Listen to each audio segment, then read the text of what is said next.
to our Bears. I think we've been waiting to talk about this one for some time. Oh, yeah. I mean, I opened the episode with saying, thank you, Houston, for getting us this pick. And I want to start with this.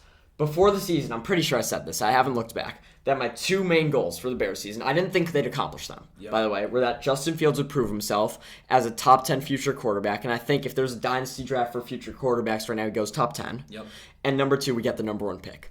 I did not think we would get that pick. We went 2 for 2. And this is so huge for the franchise. We shouldn't pick here whatsoever. I'm going to be angry if they sit at the pick and take Will Anderson. And the reason 1 is so much better than 2 is because of the trade value, especially if CJ Stroud doesn't declare. Yeah, Can you imagine that if it's all for Bryce? And we have the Colts sitting there at 4. We're at 4. We could probably still get Jalen Carter or maybe even Will Anderson, which is the goal, one of those two. And we'll get an absolute haul. I mean, if I'm right now, the thing I'm looking for is from the Colts, their 4th pick, their 2nd round this year, and then next year their 1st and 2nd. That big of a haul. And that's if we can't get to Forrest Buckner in a deal, which would be my goal. Maybe add him into that deal. That's how. Pittman would be amazing. Yeah. That's how much that pick is worth for Bryce Young. Because the Colts have been looking for their quarterback. And by the way, since Andrew Luck. And by the way, Chris Ballard is in a situation Ryan Pace was in last season. He's on the chopping block. He needs to make a big play, and he needs to go get a quarterback to try and save his job. I think the Colts are the team, but I want to throw this in there. I don't think the Raiders trade Adams, but that would be ideal scenario, would be to get Adams. And even if we don't, the Raiders, I think, are still the second best option to pick. At 7th overall, you could still get a great defensive guy, maybe an edge rusher like Miles Murphy. And the thing is with the Bears... They could potentially take Levis at 7. Who knows? Like, there's a lot on the table. No, but the Bears would trade to 7. Okay. I'm saying for the Raiders. No, I'm saying for the Raiders to get number 1. I'm saying that is my second option for the Bears would be to trade back to 7, get all those picks.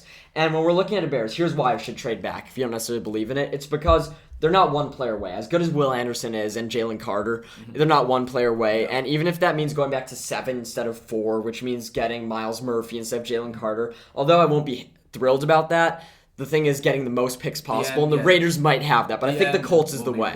What do you think what do you think the price is for this number 1 pick? I mean, I think it's hefty. I mean, obviously, I actually think CJ Stroud not declaring could help us and hurt us. I think it obviously increases Bryce's value, but also that means that if we trade back to 4, it's likely that Will and Jalen will probably go 2-3 versus 3-4. But who knows what Houston will do? Houston could very well go Levis.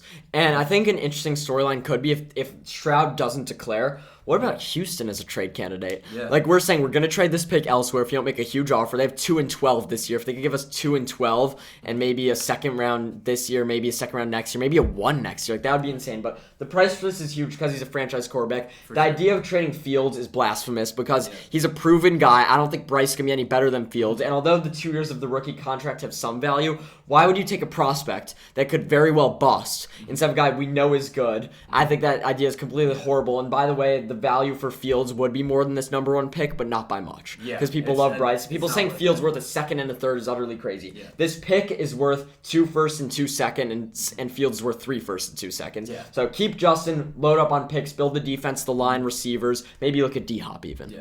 I don't know. Diop, like we can't get him because he has no trade clause and he'd ask for an extension. We can't pay him. And I said early in the season I thought he was a trade candidate, but the more and more I thought about it, like it'd be great to have him for 2 years until we could find a star. But I don't think that's the move now. What I do want from receiver, if we could get 2 first-round picks, still get a top guy like Will Anderson early, Jackson Smith and Jigba late. I still think he's the best prospect. People love Jordan Addison. People love Quentin Johnson. I don't like Quentin Johnson at all, by the way. I don't think Jordan Addison fits the Bears very well. I know injuries aren't an issue, but as a fan, I'm always looking for the ceiling, and JSN's ceiling is way up there. And I think he probably knows Fields. Both played at Ohio State. I mean, yeah, I don't think they really overlapped on their time on the field because JSN, I think, was like a freshman at that point. Yeah, but they got to know each other. They had some reps at some point, probably.